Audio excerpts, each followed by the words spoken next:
baru sahaja tamat SPM dan masih tertanya-tanya tentang hala tuju hidup, anda tidak kesorangan. Ramai anak muda di luar sana sedang duduk termenung memikirkan perlu ke saya sambung belajar atau terus cari kerja. Apa sebenarnya pilihan terbaik untuk masa depan saya? Berhenti sejenak. Jangan buat keputusan terburu-buru hanya kerana mengikut kawan atau trend.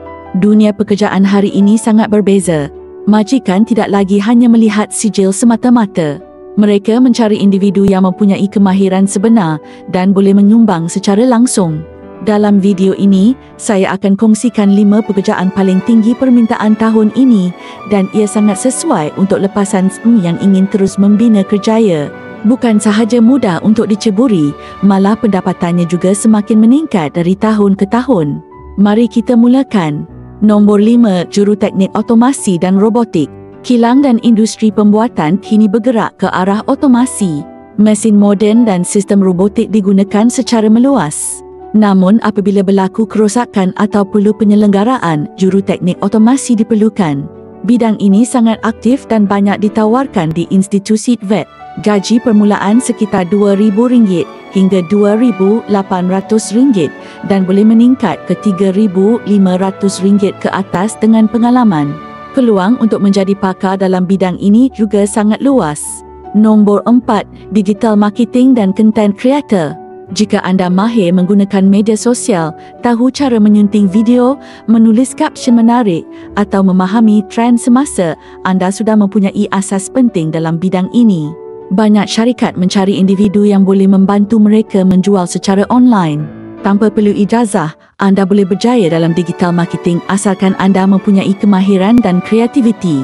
Ramai yang telah menjana pendapatan 4 angka sebulan walaupun bekerja dari rumah. Nombor 3, Pengatur cara atau pembangun perisian. Bidang teknologi maklumat kekal sebagai antara sektor paling stabil dan berkembang.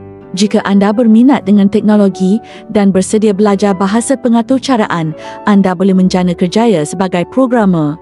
Terdapat banyak kursus dalam talian dan latihan jangka pendek yang boleh anda ikuti. Gaji permulaan biasanya sekitar RM3,000 hingga RM4,000 dan berpotensi meningkat dengan cepat, terutama jika anda bekerja secara jarak jauh dengan syarikat antarabangsa. Nombor 2, Juruteknik Valve Penyejukan dan Penyaman Udara.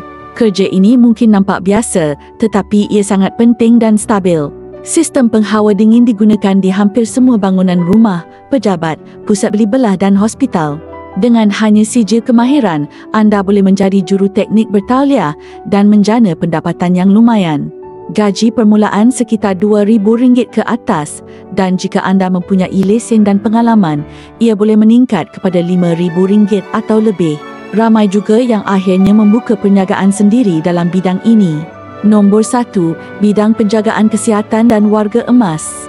Malaysia sedang menuju ke arah masyarakat menua. Ini bermaksud permintaan terhadap penjaga warga emas, pembantu perubatan dan jururawat semakin meningkat. Jika anda berminat untuk membantu orang, bidang ini amat sesuai.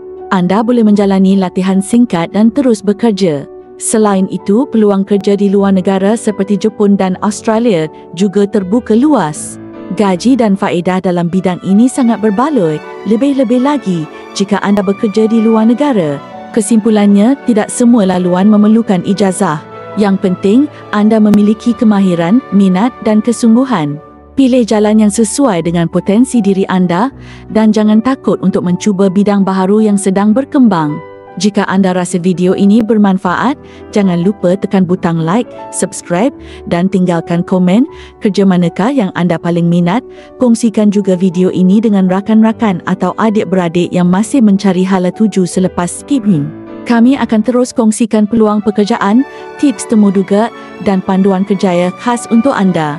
Terima kasih kerana menonton.